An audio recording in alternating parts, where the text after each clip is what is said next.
अस्सलामुअलैकुम, मैं सुफीज़ा मुझ इस्लाम और मेरे पास ये तज़किरतुल औलिया की किताब है। इस किताब में मैं जो आज आपको पढ़कर सुनाऊंगी उसका टॉपिक है हज़रत ज़ुन्नून मिस्री रहमतुल्लाह अलैह के हालात व मनाकिब। औज़ु बिल्लाहि मिनश शैतानिर रजीम, बिस्मिल्लाहिर रहमानिर रहीम। तारुफ़, आप सुल्तान मारिफत और बहर तौहीद के शनावर थे। इबादत व रियाजत से मशहूर ज़माना हुए, लेकिन अहले मारिफत हमेशा आपको ज़िंदगी कहकर आपकी बुजुर्गी व अज़मत से मुनकिर रहे। आपने भी कभी किसी पर अपने औसाफ के इजहार की ज़हमत न फरमाई, जिसकी वजह से ता हयात आपके हालात पर पर्दा पड़ा रहा। आपके ताइब होने का वाक़या अजीब व गरीब है। वह यह कि किसी शख्स ने आपको खबर पहुंचाई कि फ़ुला मकाम पर एक नौजवान आबिद है। जब उससे न्याज हासिल करने पहुंचे तो देखा कि वह एक दरख्त पर उल्टा लटका हुआ अपने नफ्स से मुसलसल यह कह रहा है कि जब तक तू इबादत इलाही में मेरी हम नवाई नहीं करेगा, मैं तुझे यूं ही अजियत देता रहूँगा हत्ता कि तेरी मौत वाक़ई हो जाए। यह वाक़या देखकर आपको इस पर ऐसा तरस आया कि रोने लगे। जब नौजवान आबिद ने पूछा कि यह कौन है जो एक बेहया मासियत का तरस खाकर रो रहा है, यह सुनकर आपने उसके सामने जाकर सलाम किया और मिजाज पुरसी की। उसने बताया कि चूंकि यह बदन इबादत इलाही पर आमादा नहीं है, इसलिए यह सज़ा दे रहा हूँ। आपने कहा कि मुझे तो यह गुमान हुआ कि शायद तुमने किसी को कत्ल कर दिया है या कोई गुनाह अजीम सरजद हो गया है। उसने जवाब दिया कि तमाम गुनाह मखलूक से इख्तलात की वजह से जन्म लेते हैं, इसलिए मैं मखलूक से रस्म व राह को बहुत बड़ा गुनाह तसव्वुर करता हूँ। आपने फरमाया कि तुम तो वाकई बहुत बड़े जाहिद हो। उसने जवाब दिया कि अगर तुम किसी बड़े जाहिद को देखना चाहते हो तो सामने के पहाड़ पर जाके देखो। चुनांचे जब आप वहाँ पहुँचे तो एक नौजवान को, जिसका एक पैर कटा हुआ बाहर पड़ा था, उसका जिस्म कीड़ों की खुराक बना हुआ था। जब आपने यह सूरत हाल मालूम की तो उसने बताया कि एक दिन मैं इसी जगह मशरूफ़ इबादत था कि एक खूबसूरत औरत सामने से गुजरी, जिसको देखकर मैं फरेब शैतानी में मुब्तला हुआ। उसके नज़दीक पहुंच गया। उस वक़्त निदा आई कि आए बगैरत 30 साल खुदा की इबादत व इताअत में गुजार कर आज शैतान की इबादत करने चला है। लिहाजा मैंने उसी वक़्त अपना एक पैर काट दिया कि गुनाह के लिए पहला कदम इसी पैर ने बढ़ाया था। फिर बताइए कि आप मुझ गुनहगार के पास क्यों आए हैं? अगर वाकई आपको किसी बड़े जाहिद की ज़रूरत है तो उस पहाड़ की चोटी पर चले जाइए। लेकिन जब बुलंदी की वजह से आपको पहुंचना नामुमकिन हो गया तो उस नौजवान ने खुद ही उन बुजुर्ग का किस्सा शुरू कर दिया।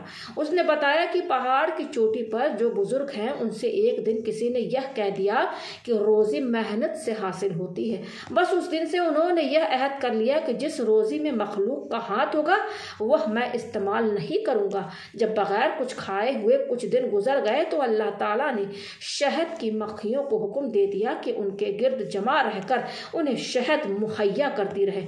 चुनांचे हमेशा वह शहद ही इस्तेमाल करते हैं। यह सुनकर हज़रत ज़ुन्नून ने दर्स इबरत हासिल किया। उसी वक़्त से इबादत व रियाजत की तरफ मुतवज्जह हो गए। आप जिस वक़्त पहाड़ से नीचे उतर रहे थे तो देखा कि एक अंधा परिंदा दरख्त से नीचे आकर बैठ गया।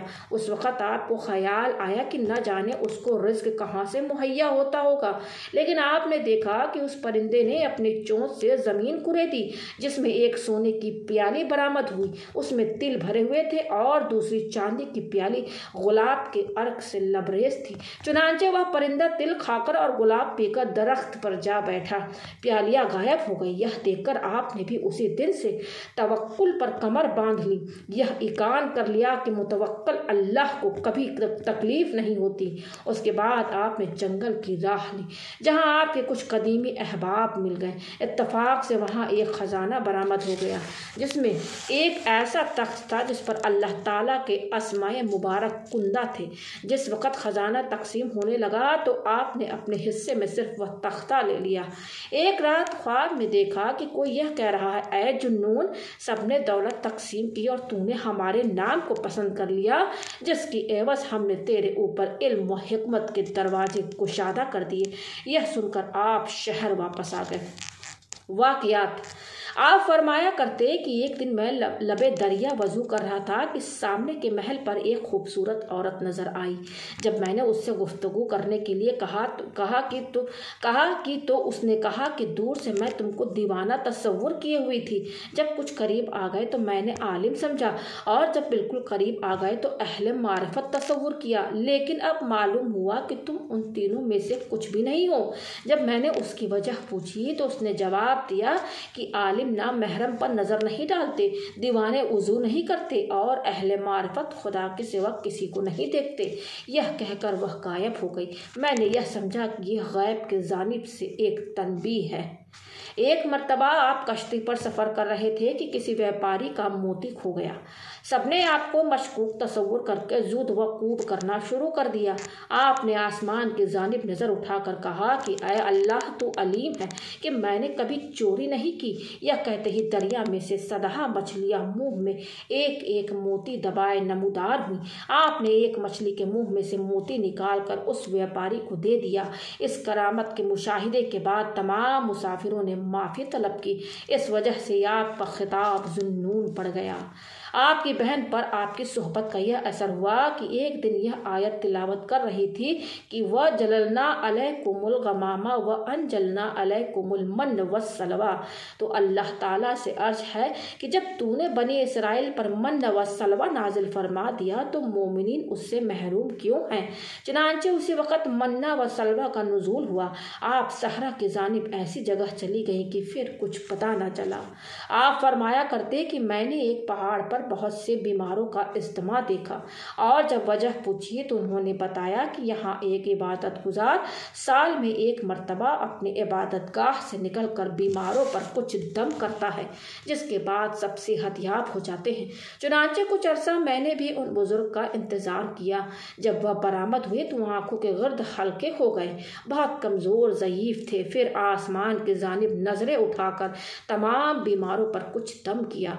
वह सब फ़ौरन ही सेहतयाब हो गए। जब वह इबादतगाह में दाखिल होने लगे तो मैंने हाथ पकड़कर अर्ज किया कि ज़ाहिरी अमराज वालों को तो शिफा हो गई, लेकिन मेरा बातनी मर्ज भी दफ़ा फरमा दीजिए। यह सुनकर फरमाया कि एक जुन्नून मेरा हाथ छोड़ दे, क्योंकि अल्लाह ताला निगरानी फरमा रहा है कि तूने उसका दस्ते करम छोड़कर दूसरे का हाथ थाम लिया है। यह कहकर उन्होंने हाथ छुड़ाया और इबादतगाह में दाखिल हो गए।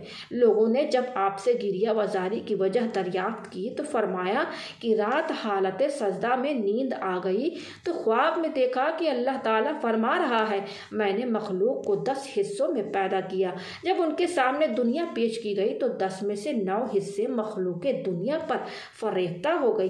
फिर मैंने एक हिस्सा बचे हुए मखलूक को 10 हिस्सों में तकसीम किया और उनके सामने जन्नत पेश की गई तो 9 हिस्से उस पर फरेफ्ता हो गए, लेकिन एक हिस्सा उस पर भी मुतवज्जह ना हो सका। फिर मैंने उस एक हिस्से के भी 10 हिस्से कर दिए और जब मैंने उनसे यह सवाल किया कि न तुम जन्नत के तलबगार बने न जहन्नम से खौफ ज़दा हुए, फिर आखिर तुम चाहते क्या हो, उन्होंने अर्ज किया कि जो कुछ हम चाहते हैं उससे आप बखूबी वाकिफ़ हैं।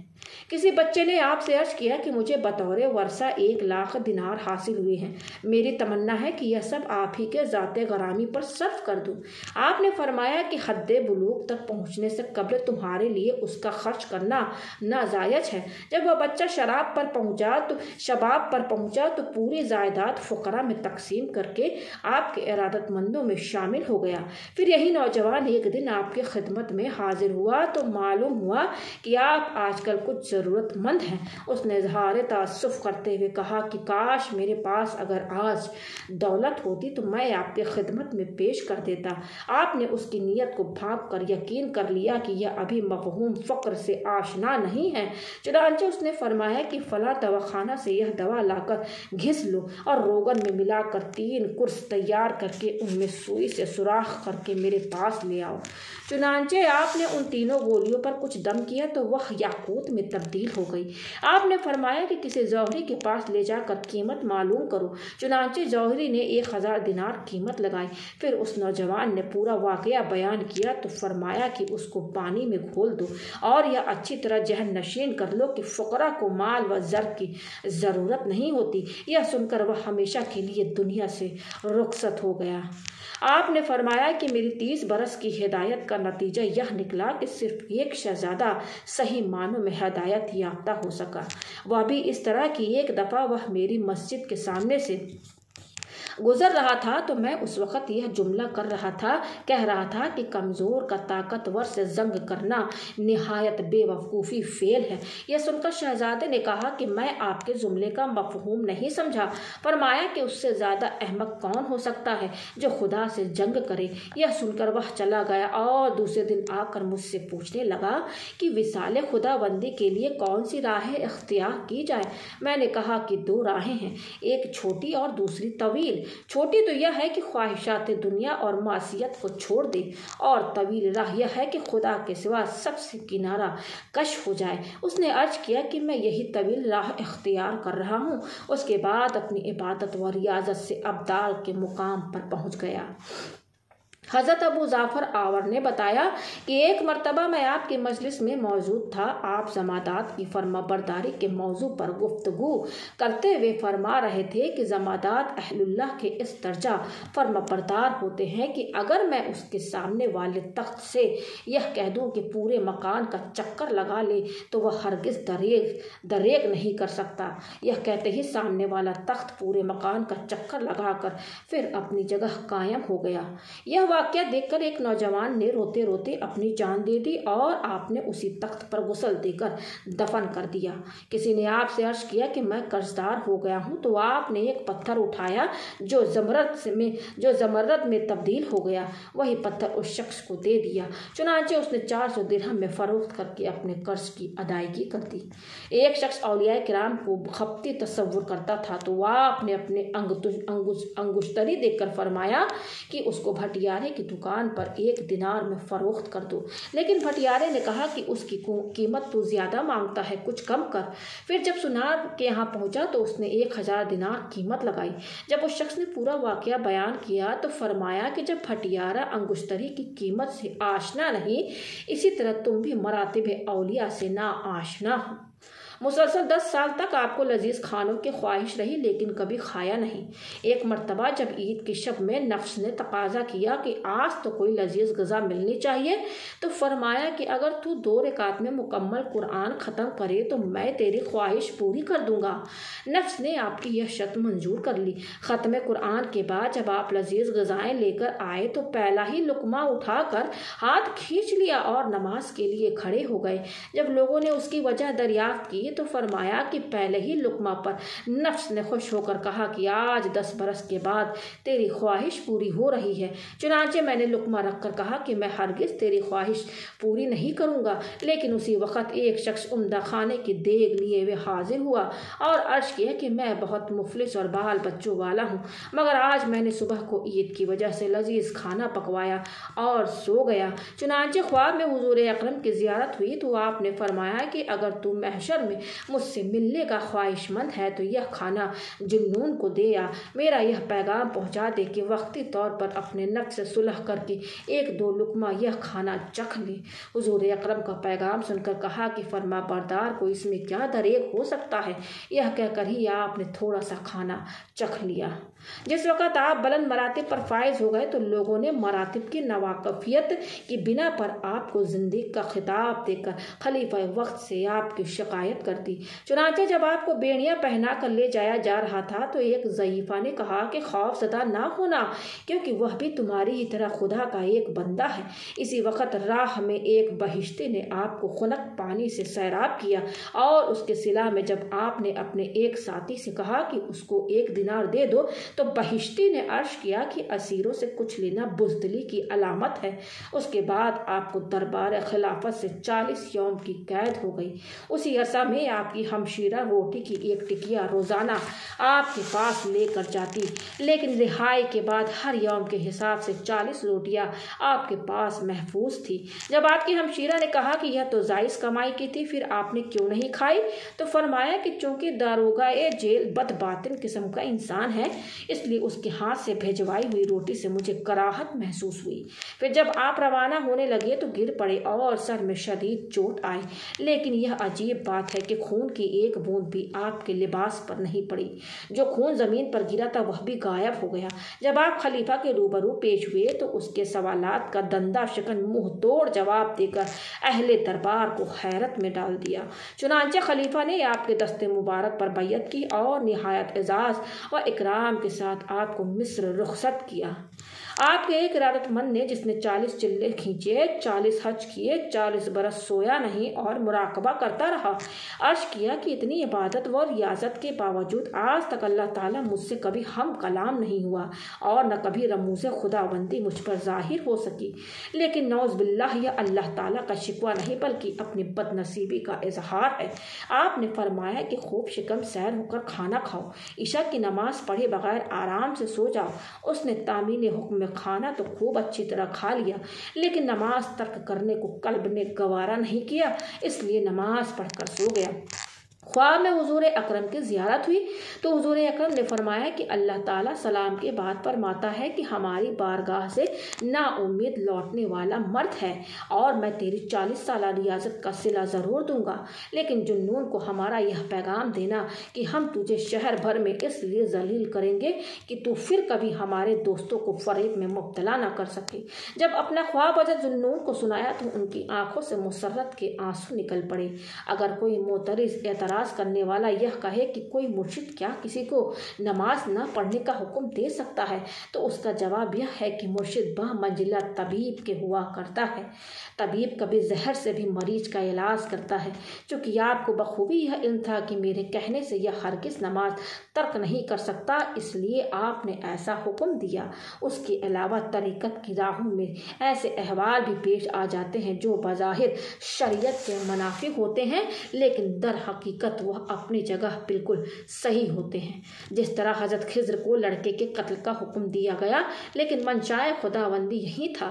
गो यह बात अपनी जगह मुसल्लम है कि खिलाफ शरअ कोई काम न किया जाए, लेकिन राह तरीक़त में ऐसे अहवाल ज़रूर पेश आते हैं जिससे इनकार नहीं किया जा सकता। किसी कमज़ोर बदवी को तवाफ़ काबा करते देख कर आपने फरमाया, क्या तू खुदा का महबूब है? उसने इस बात में जवाब दिया। फिर पूछा कि वह महबूब तुझसे करीब है या दूर? उसने जवाब दिया कि करीब है। फिर सवाल किया कि वह तुझसे मुआफ़िकत करता है या ना मुआफ़िकत? उसने अर्ज़ किया कि मुआफ़िकत करता है। यह सुनकर फरमाया कि जब तू खुदा का महबूब भी है और वह तेरे करीब व मुआफ़िक भी है, तो फिर तू इस कदर नहीफ़ व लागर क्यों है? उसने जवाब दिया कि दूर रहने वालों के अज़ाब के निस्बत से वह लोग ज़्यादा हैरान व सरगर्दा रहते हैं जिन्हें कुर्ब नसीब होता है। एक खुद साख्ता खुदा के आशिक, जिसने खुद को खुदा का दोस्त मशहूर कर रखा था, उसकी आयादत के लिए आप तशरीफ़ ले गए तो उसने कहा कि जो खुदा के अता करदा दर्द में अजियत को दोस्त कहता हो वह कभी उसका दोस्त नहीं होता। यह सुनकर उसने तौबा करते हुए कहा कि आज से मैं कभी खुद को खुदा का दोस्त नहीं कहूँगा। एक शख्स आपकी आयादत को हाजिर हुआ और अर्ज किया कि दोस्त का अता करदा दर्द भी महबूब हुआ करता है। आपने फरमाया कि अगर तुम इससे वाकिफ होते तो ऐसा गैर मादबाना तौर से उसका नाम ना लेते। अपने अहबाब में से आपने किसी को तहरीर किया कि अल्लाह ताला हम दोनों को नादानी की चादर से ढाँप कर तमाम दुनियावी चीज़ों से इस तरह बेखबर कर दे कि हम उसकी मर्ज़ी के मुताबिक काम करें, वह हमसे खुश रहे। आप फरमाया करते थे कि मैं दौरान सफ़र एक बर्फीले सहरा में से गुजरा तो उसने अर्ज़ किया कि ऐसी हालत में चूँकि परिंदों को कहीं से भी दाना हासिल नहीं हो सकता, इसलिए मैं सवाब की नीयत से दाना बिखेर रहा हूँ। मैंने कहा कि उसके यहाँ गैर की रोज़ी नापसंदीदा है, लेकिन उसने अर्ज किया कि मेरे लिए बस इतना ही काफ़ी है कि वह मेरी नीयत को देख रहा है। उसके बाद मैंने उस आतिश परस्त को अय्याम हज में निहायत ज़ौक़ व शौक़ के साथ तवाफ़ काबा में मसरूफ़ पाया। तवाफ़ के बाद उसने मुझसे कहा, आपने देखा कि मैंने जो दाना बिखेरा था उसका समर कितनी बेहतर शक्ल में मिला है। यह सुनते ही मैंने पुरजोश लहजे में अल्लाह ताला से अर्ज किया कि तूने 40 बरस आतिश परस्ती करने वाले को चंद चंद दानों के एवज अर्जा फरोशी करते हुए इतनी अजीम नेमत क्यों अता कर दी? निदा आई कि हम अपनी मर्जी के मुख्तार हैं, हमारे उमूर में किसी को मुदाखलत की इजाज़त नहीं। आप नमाज की नियत करते वक़्त अल्लाह ताला से अर्ज करते कि तेरी बारगाह में हाज़िरी के लिए कौन से पाँव लाऊं और कौन सी आँखों से किबला की जानिब नज़र करूं और कौन से ज़ुबान से तेरा भेद बताऊं और तारीफ़ के वह कौन से अल्फाज हैं जिनसे तेरा नाम लूं। लिहाजा मजबूरन हया को तर्क करके तेरे हुजूर हाजिर हो रहा हूँ। उसके बाद नीयत बांध लेते और अक्सर खुदा ताला से यह अर्ज करते कि मुझे आज जिन मसाइब का सामना है वह तो तेरे सामने मैं अर्ज करता रहता हूँ, लेकिन महशर में अपने बदआमालियों से जो अजियत पहुँचेगी उसका इजहार किससे करूँ? लिहाजा मुझे अजाब की नदामत से छुटकारा अता कर दे। इरशादात, आप अक्सर यह फरमाया करते कि पाकीज़ा है वो जात जो आरिफीन को दुनियावी वसाइल से बेनियाज कर देती है। फरमाया हिजाब चश्म ही सबसे बड़ा हिजाब है जिसकी वजह से गैर शरई चीज़ों पर नज़र नहीं पड़ती। फरमाया कि शक में शायर को हिकमत हासिल नहीं होती।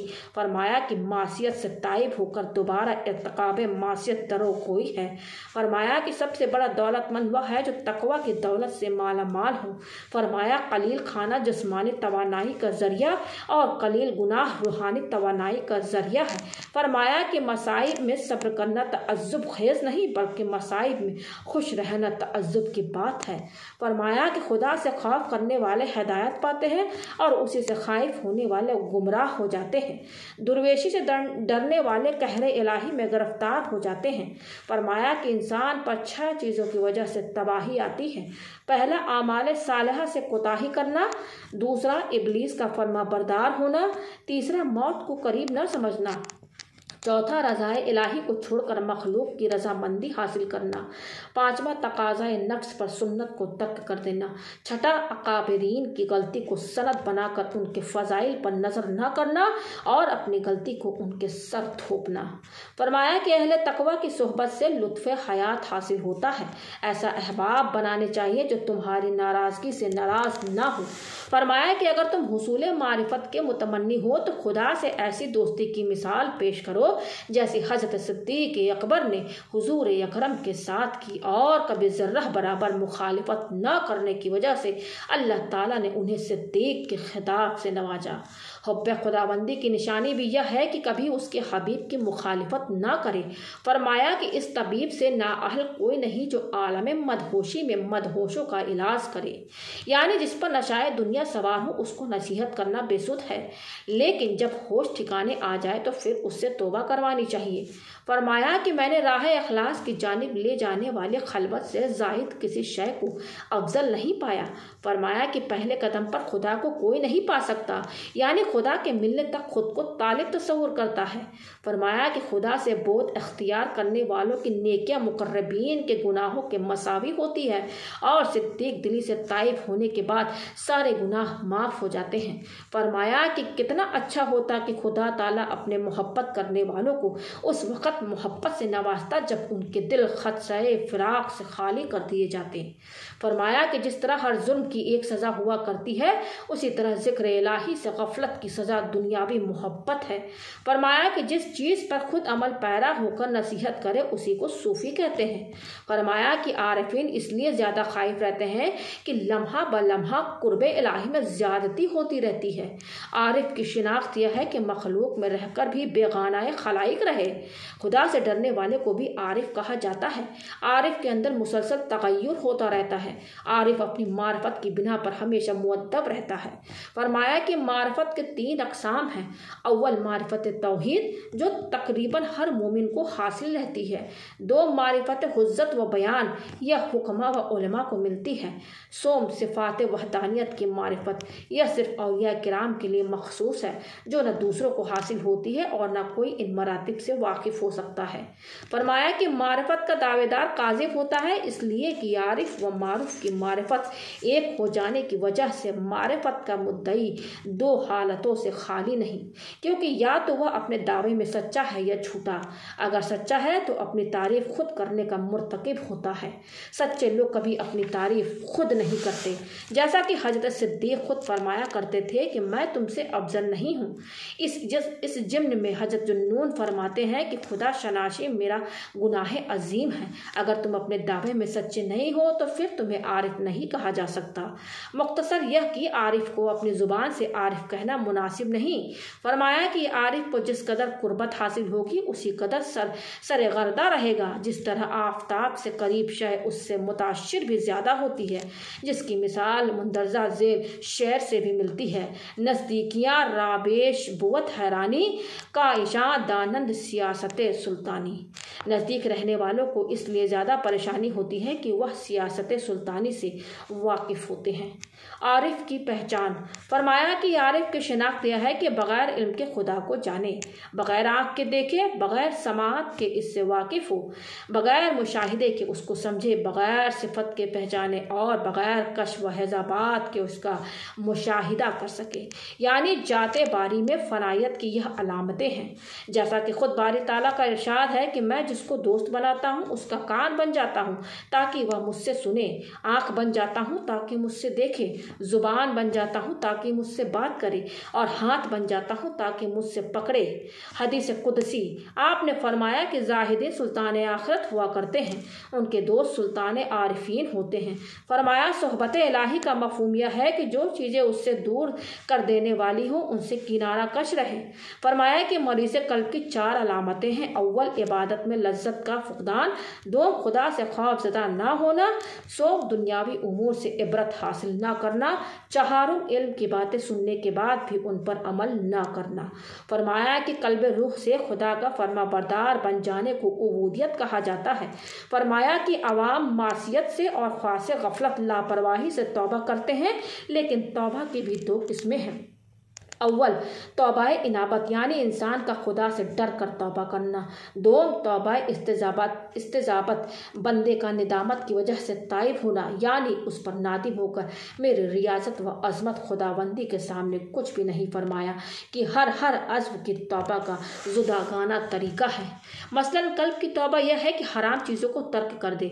आँख की तौबा यह है कि हराम चीज़ों के जानिब ना उठे। कान की तौबा यह है कि ग़ीबत व बदगोई सुनने की नीयत ना करे। हाथ की तौबा यह है कि गैर शरई चीज़ों के जानिब ना उठे। और शर्मगाह की तौबा यह है कि बदकारी से किनारा कश रहे। फिर फरमाया कि वह फ़क्र जिसमें कदूरत व गुबार हो मेरे नज़दीक खलबत तकब्बुर से ज़्यादा बेहतर है। फरमाया कि निदामत का मफ़हूम यह है कि इर्तिकाब मासियत के बाद खौफ सज़ा बाकी रहे, और तक़वे का मफ़हूम यह है कि अपने ज़ाहिर को मासियत व नाफरमानी में मुब्तला न करे और बातिन को लगवियात से महफूज रखते हुए हमा वक्त अल्लाह ताला का तसव्वुर कायम रखे। यानी हर लम्हा यह तसव्वुर करता रहे कि वह हमारे तमाम अफ़आल की निगरानी कर रहा है और हम उसके सामने हैं। फरमाया कि जिस पर शमशीर सिद्दीक चल जाती है उसके 2 टुकड़े कर देती है। फरमाया कि मुराकिबा का मफ़हूम यह है कि बेहतरीन औकात को अल्लाह ताला पर कुर्बान कर दे और उसको अजीम जाने जिसको खुदा ने अजमत अता की हो, उसके जानिब रुख भी न करे जिसको उसने जलील व रुस्वा कर दिया हो। फरमाया कि हालत वज़्द भी एक राज है और सिमा इलाज नफ्स है। जो हक्कानियत से शरीक सिमा होता है वह अहले हक में से हो जाता है। तवक्कुल। फरमाया कि तवक्कुल नाम है खुदा पर एतमाद रखते हुए किसी से कुछ तलब ना करने और बंदा बनकर मालिक की इताअत करने और तदाबीर व तकब्बुर के तर्क कर देने का। इनसे नाम है खुदा के महबूबों से मोहब्बत करने और उनकी मोहब्बत हासिल करने का। जिस वक़्त औलिया किराम पर गलबा उन्स होता है तो ऐसा महसूस करते हैं जैसे अल्लाह ताला ज़ुबान नूर में उनसे हम कलाम है। गलबा हैबत होता है तो फिर नूर के बजाय ज़ुबान नार से बातें होती हैं। खुदा के मोनिस की शनाख्त यह है कि आग में डाल देने के बाद भी हौसले में कमी न आए। उनसे खुदाबंदी की निशानी यह है कि मखलूक से किनारा कश हो जाए। फरमाया कि तदब्बुर व तफक्कुर इबादत की चाबी है। ख्वाहिशात की मुखालिफत खुदा से मुलाकात की आईनादार है। बंदा दिल के ज़रिए फ़िक्र करता है, वह आलम गैब में रूह का मुशाहिदा करने लगता है। फिर फरमाया कि रज़ा नाम शद्दत मौत पर राज़ी रहने और मसाइब में दोस्ती के दावा करने का है। जो क़ज़ा व क़द्र पर राज़ी रहता है वही अपने नफ्स से वाकिफ़ हो जाता है। इखलास। फरमाया कि इखलास में जब तक सिद्दीक व सब्र की शमूलियत ना हो उस वक़्त तक इखलास मुकम्मल नहीं होता। खुद को इब्लीस से महफूज रखने का नाम भी इखलास है।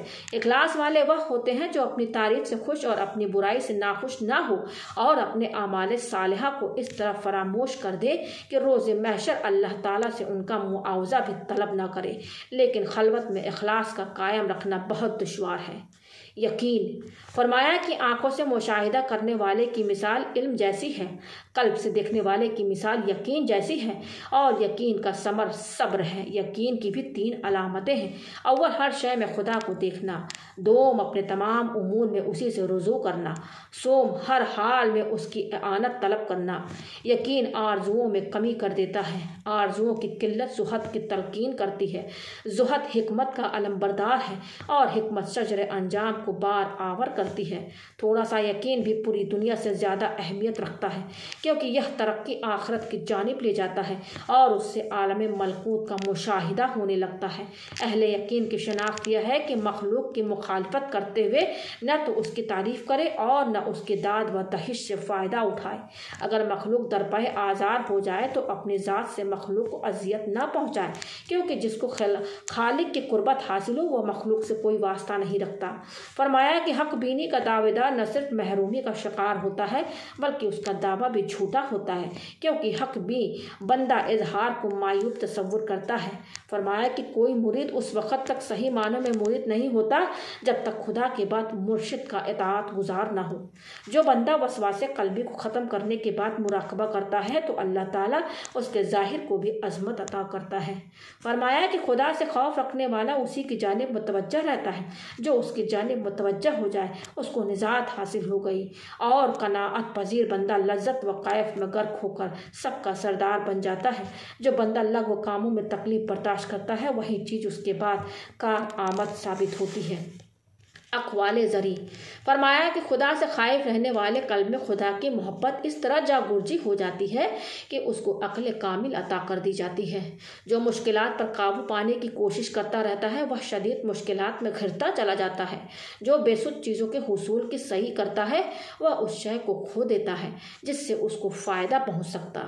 फरमाया कि अगर तुम्हें हक बात पर थोड़ा सा रंज भी होता है तो वह यह उस चीज़ की अलामत है कि तुम्हारे नज़दीक हक का दर्जा बहुत कम है।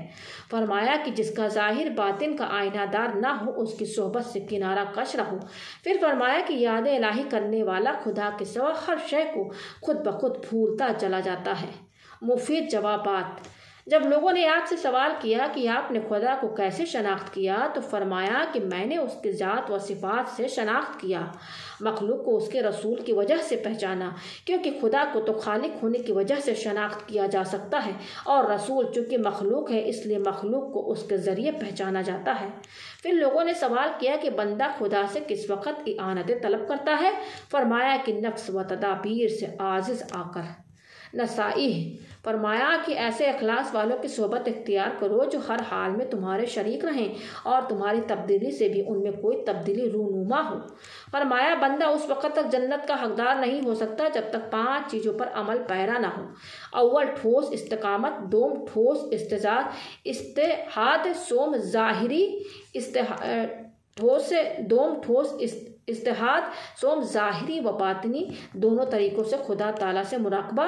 चहारुम, मौत के इंतज़ार में तोशाए आखरत के हुसूल से मसरूफ़ रहना। पंजुम, क़यामत से कबल अपना मुहासबा करते रहना।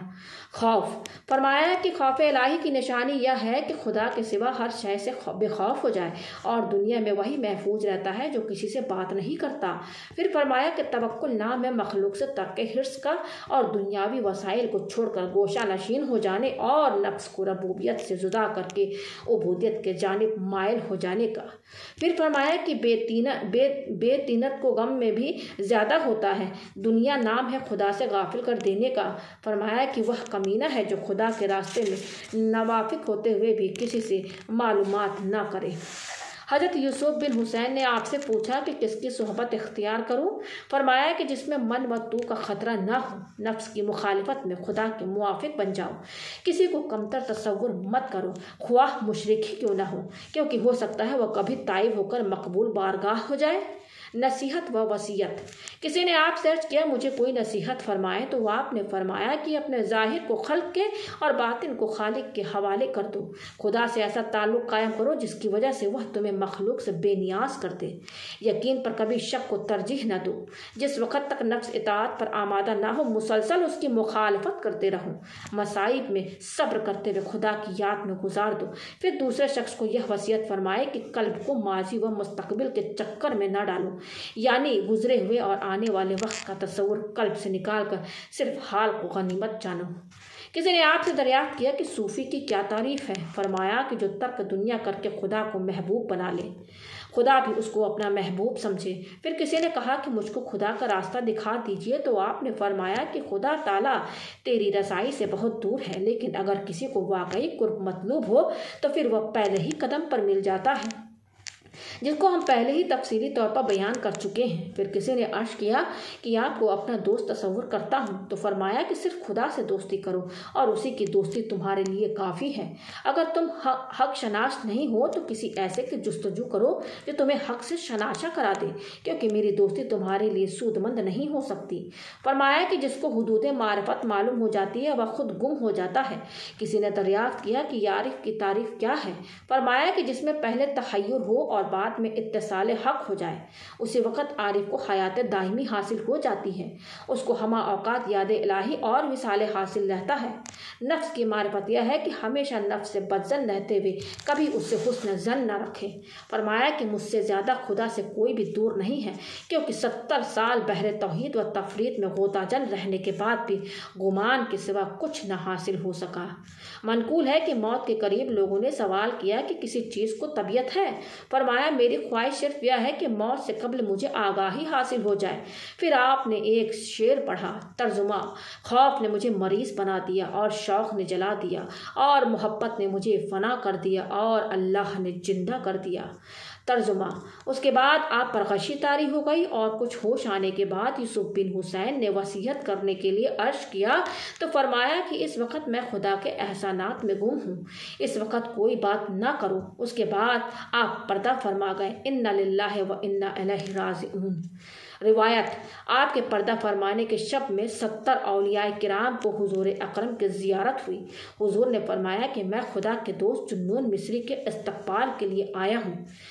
पर्दा फरमाने के बाद लोगों ने आपके पेशानी पर यह कलिमात लिखे हुए देखे, हाजा हबीबुल्लाह मात फी हबीबुल्लाह व हाजा कतीलुल्लाह मात मिन सैफिल्लाह, यानी यह अल्लाह का हबीब है, उसकी मोहब्बत में मर गया, यह अल्लाह की तलवार से कत्ल हो गया। धूप की शिद्दत की वजह से आपके जनाजे पर परिंदे साया फगन हो गए थे।